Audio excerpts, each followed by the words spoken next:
Saturday. That's a divorce and a Saturday. Nice! Keep it going! Divorce deserves to be celebrated, you guys. I am so glad to be here. I'm so glad we're here in real life. This is real life, right? This is real? This is real? Woo! I'm still, one person is like, it is real life, I hope. I am just like, I'm still getting past Zoom. Like, that part, did everybody do that? Where like just 2 years of your life were just on camera with other people and it was horrible. You were all in bed all the time.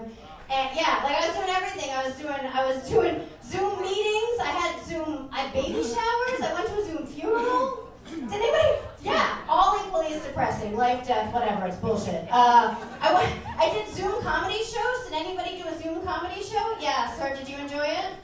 That was it. That is the overview for every Zoom comedy show, you guys.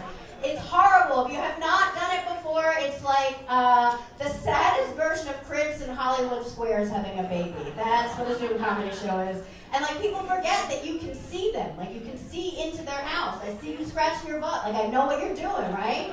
So it's fun. It's fun for the comics. So my favorite show, there was some dude on the upper right-hand corner, was all by himself, right? And he'd order Chinese food, like all of it. Like his order was like the left side of the menu plus some dumplings. Like that was his order. He was very, very happy, right? He's eating his food, he's stopping, he's stretching, he's smiling. He looked so thrilled with his life. And then I saw him take the biggest bong hit I've ever seen a human being take, right? So beautiful. And then he took another moment, he paused, he stretched, and then he took the biggest hit of his asthma inhaler that I've ever seen, you guys. Yeah, and that performance piece was called Self-Care. That's what that was. So that was really nice.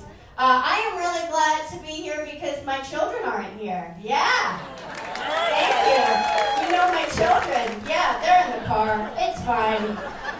Childcare is expensive. I have several children. I have a 7-year-old and a 4. I think I have 2. I drink. I believe it's 2 children.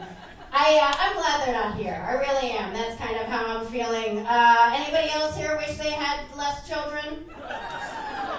Yeah, everybody's like, I like when you raise it, you're just like, yes, I don't want to talk out loud about it, like, just keep me in the dark. But yes, it was a big mistake. I'm done. Everything in my life is a big mistake. I had a birthday recently. Yeah, I'm at this point now, I'm 75, I've had a lot of work done. But I'm at this point now in my life where like I feel like I need to justify each passing year. And I can't usually think of anything. And my friend was like, no, you did something. And I was like, what did I do this year? And she's like, you took a pole dancing class. And I'm like, is that an accomplishment? Like, that's where we're at now? Now here's the thing, I need you to understand, pole dancing is fucking hard. Has anybody here ever taken a pole dancing class before? Yeah, it's hard, right? Is it okay? Has anybody here ever been to a strip club? Yeah. That's right, gentlemen. I know, so they're doing God's work. It's hard. It's very hard work, right? But here's the thing. I could do the tricks, all right? I can do the teddy bear. I can do the helicopter. Bring me a pole. I will show you at a different show that I paid in tips. But the hardest thing for me in the pole dancing class was the sexy face. That was my note from my teacher. She was like, you don't look sensual. You don't look like you're enjoying this. I'm like, no, this is work. Like, what? Like, this is hard. Can you imagine if like pro athletes had to be sensual when they were doing their job?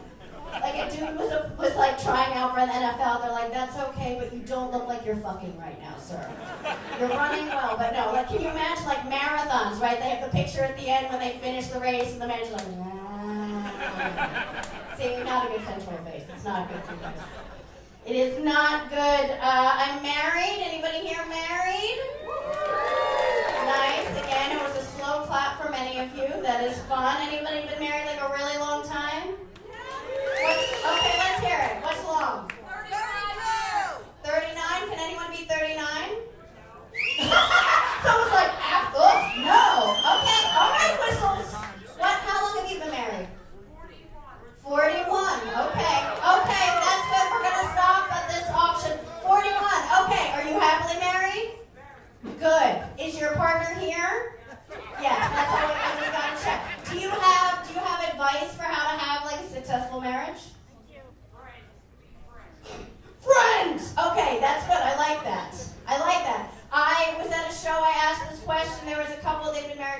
5 years, right?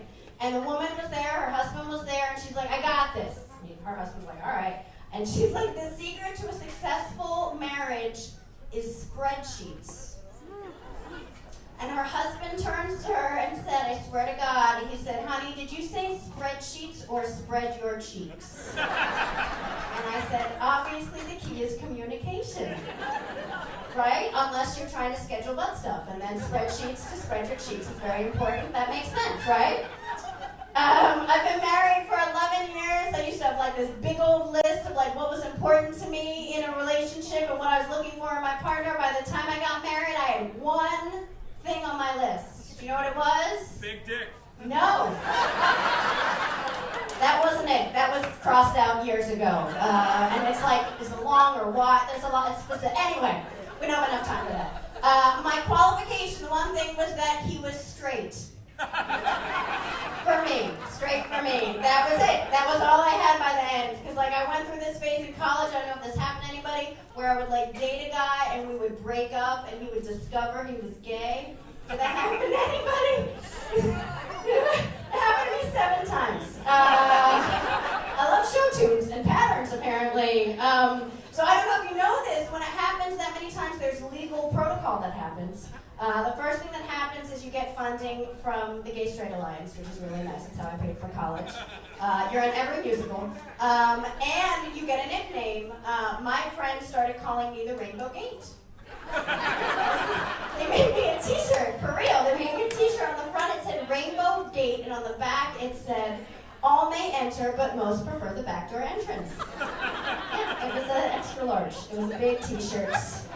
And then over the pandemic, my mother-in-law came to live with me for 5 months.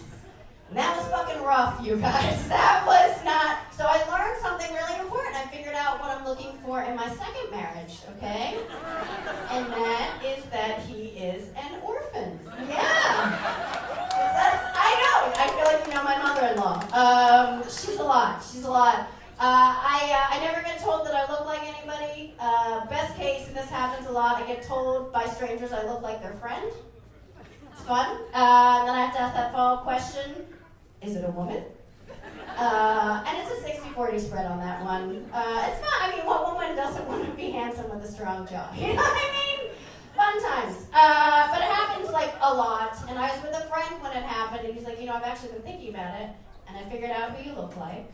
And I was like, sweet, let's talk about it. And then he says, if Joe Pesci, and I was like, you don't actually need to finish your thought on this. Like, is the other one Beyonce? Is that the other one that, no? Okay, and he just kept going. He said, if Joe Pesci and Barbara Streisand had a child. That was the thing that my friend said to me, out of his mouth hole. He was like, she should know this. This will make her feel good about herself. And here's the thing, right? I don't know if you can picture them right now. They're very talented people, right? Yeah, very talented, but not aesthetically. Like, you don't want to take them and smush them in and make another person. Nobody wants that, right? Like, no one has been in bed with their partner and been like, you know what, honey, I love you, but if my cousin Vinny comes into our bedroom right now, I'm going to have to fuck him, okay? And we're going to have to be okay, right? That's never happened, right, 41? That's never happened. Never happened in a relationship, not even when the movie came out. So I was at a show and I was telling that story, right? And this lovely fella from the back, who was drunk, because they always are drunk, he screamed out, and I quote, "You look like Anne Frank!"